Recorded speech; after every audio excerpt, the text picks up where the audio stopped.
विनोद भाइ हजुर कपाल चाहिँ बब्बाल छ त सानैदेखि पाल्ने अब रहर लागेर पालेको हो हजुर कि हिरो पनि रहर हिरो बन्न कहाँ सकेला सकिँदैन सकिन्न तिम्रो घर कहाँ छ मेरो घर छैन आगो लागेर घर जल्यो अर्का घरमा बसेका छन् घर जलेपछि विनोद भाइ अरूको घरमा बस्दै आइरहेका रहेछन्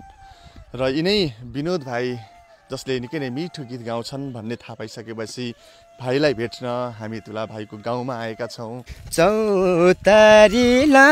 सारा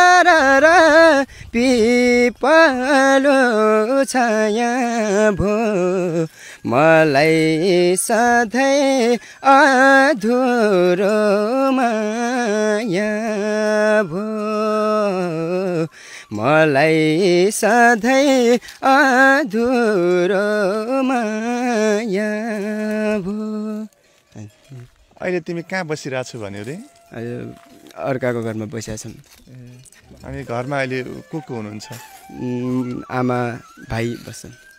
बुवा कहाँ हुनुहुन्छ बुवा इन्डिया काम गर्न जानुभएको छ गडवालतिर उहाँ गिट्टी कुट्ने काम गर्नुहुन्छ गिट्टी फोड्ने काम गर्नुहुन्छ हजुर उही बस्ने अब अप्ठ्यारो छ काम म पनि गएको थिएँ बिरामी भएर आएँ त्यही भएर फेरि यस्तै भयो गाउँघरतिर फेरि आगो लाग्ने बेलामा फेरि आगो आउन सक्छ के गर्दैछ भाइ यहाँ गाई गोरु चराउने यस्तै काम गर्छ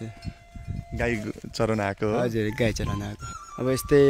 धेरै ठुलो आगो आएको थियो अब केही गर्न सकिएन मस्तै मान्छे त थियौँ तर सकिनु गर्न गाउँले अब धेरै पनि नै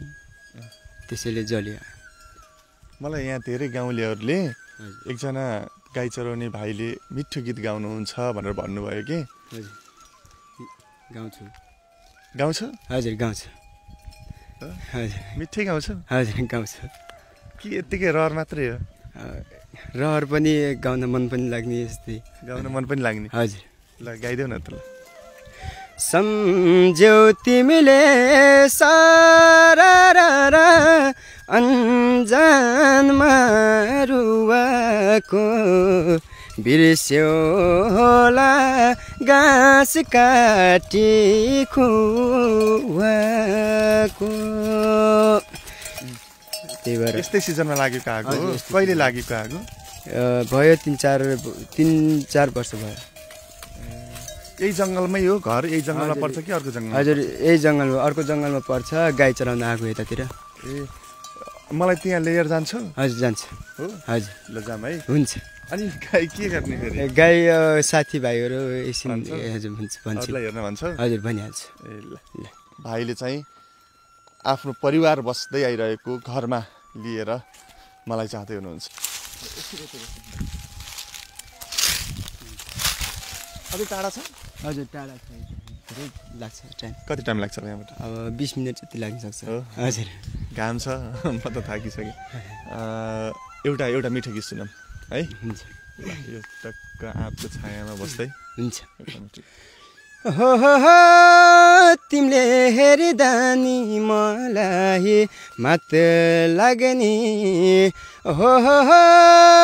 तिमीले गरेको मिठो बात लाग्ने मोहनी लायो रेशम एकहोरो भए सम्हाली राखदेऊ रेशम छोडेर नगए सम्हाली राखदेऊ रेशम छोडेर नगए हजुर कति पढाएको छौ म पढेन हजुर किनभने घरको समस्याले पढ्न सकिएन 6 क्लाससम्म मात्रै पढेको 6 क्लाससम्म पढ्यो हजुर 5 क्लास पास गरेपछि अलि टाढा जानुपर्ने भयो टाढा जाएपछि अलि नसकेर 6 क्लासमा छोडिदिएको गाउँघरमा के कामहरू गर्नुपर्छ गाउँमा अब कहिले हुन्छ कसैको काम अब गहुँ काट्ने समयमा गहुँ काट्ने धान रोप्ने समयमा धान रोप्ने यस्तै हुन्छ आजभोलि चाहिँ के गर्नु परिरहेछ आजभोलि भर्खरै सकियो गहुँ काटेर अब यतै ट्र्याक्टर आउँछ उसमा हाल्छन् कसैले अब गोरुमै हुन्छ हैन गाउँघरको कामहरू सबै गर्नुपर्छ कस्तो अर्ग्यानिक लाग्यो कि विनोद भाइ मलाई एकदमै साँच्चीकै कस्तो इनोसेन्ट के है ल जाम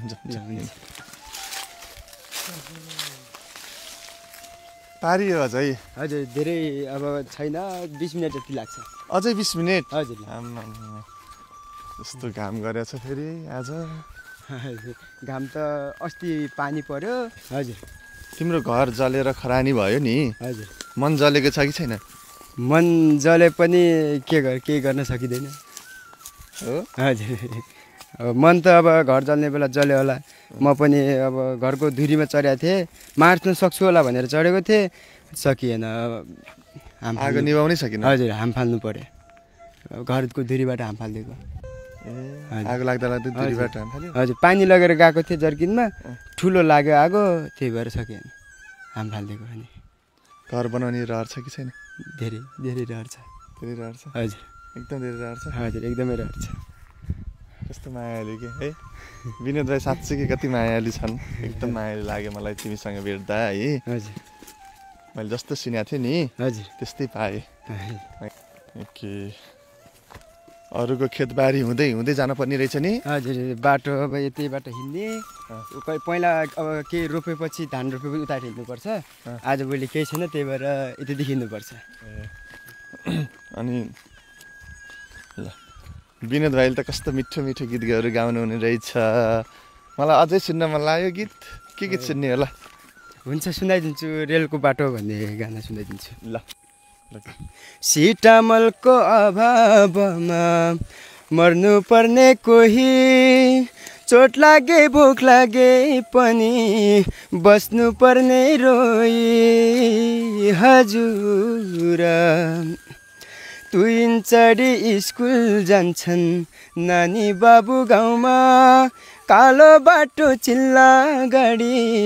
होलान् तिम्रा ठाउँमा हजुर रेलको बाटो पुग्दैछ रे तिमी बस्ने सहारामा हुम्ला कहिले मोटर आउला हुम्ला कहिले मोटर आउला बस्याको छु रहरैमा ए हजुर बस्याको छु हेर्ने रहरैमा कस्तो मिठो मिठो छ भाइको एकदमै अर्ग्यानिक छ भाइको सुर है अझ अब कति टाढा छ अब धेरै छैन अब 15 मिनेट 5 मिनेट 10 मिनेट अब 10 मिनेट हिँडेपछि आउँछ हजुर ओहो यता हो हजुर यता ल यहाँ त के पाक्यो यो थाकल हो हजुर पाक्दैछ अझै समय लाग्छ यसलाई कहीँ पाकिसक्यो कहीँ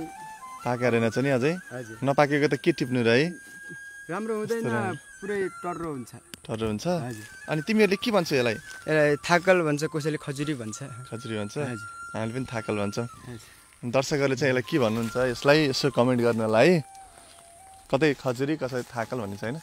हजुर हेर्नु त उता पनि आमामा पाक्न रेडी छ अब यो लगाएर पुर्यो भने पाकिहाल्छ छिट्टै होइन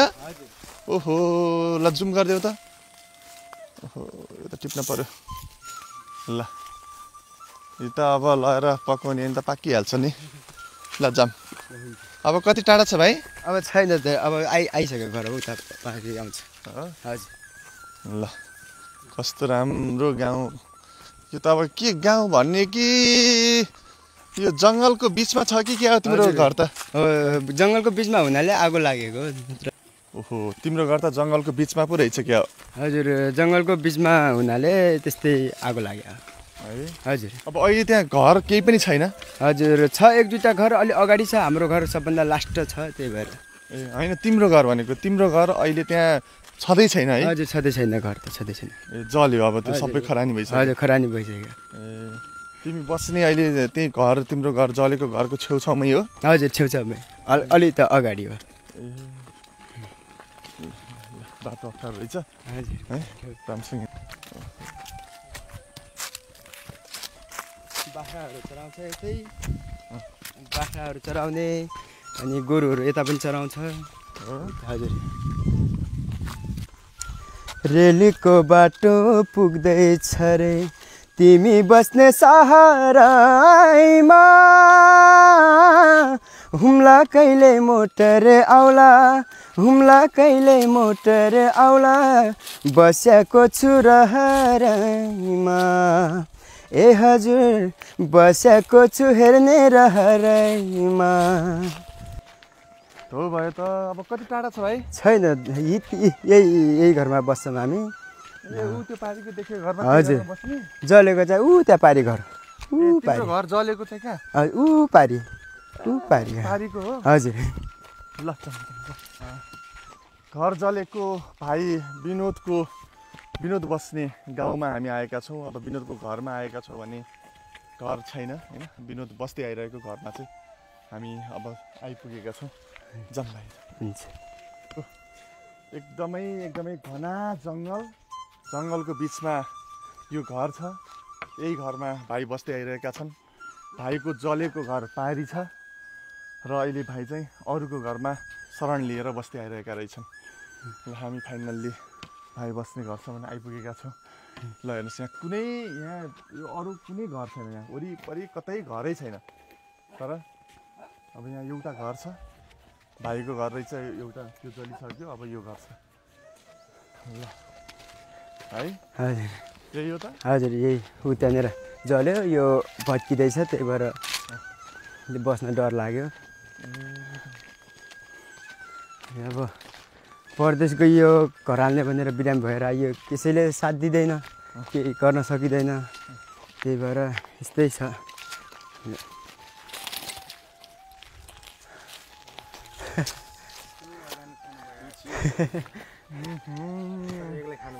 यहीँनिर हुँदै घर जलेको, यहीँनिर यस्तै धेरै ठुलो आगो लाग्यो, सकिएन केही गर्न। यहीँनिर यो काठहरू सबै जल्यो।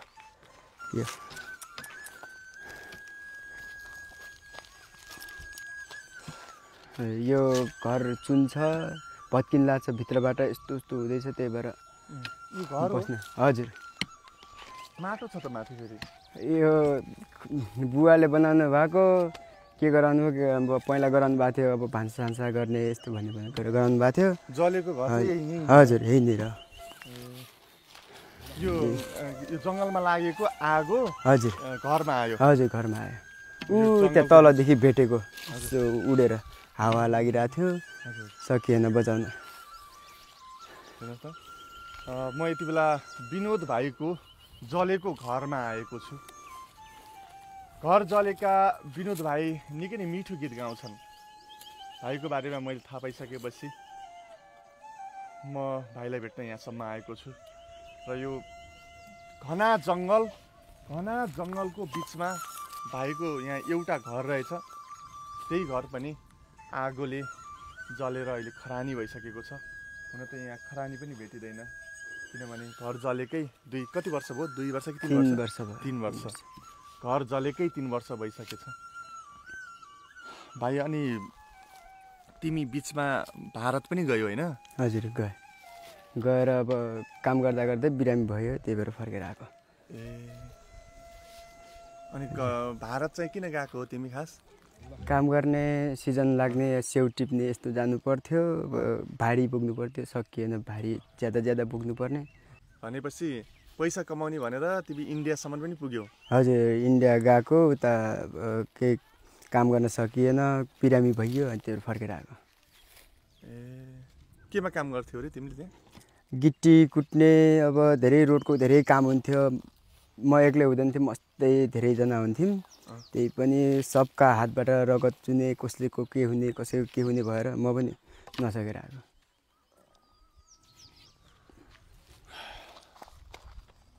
अब यो घरमा त तिमीहरू बस्दैनौ है? हजुर नै बस्दैन। बस्नु मिल्दैन होला? हजुर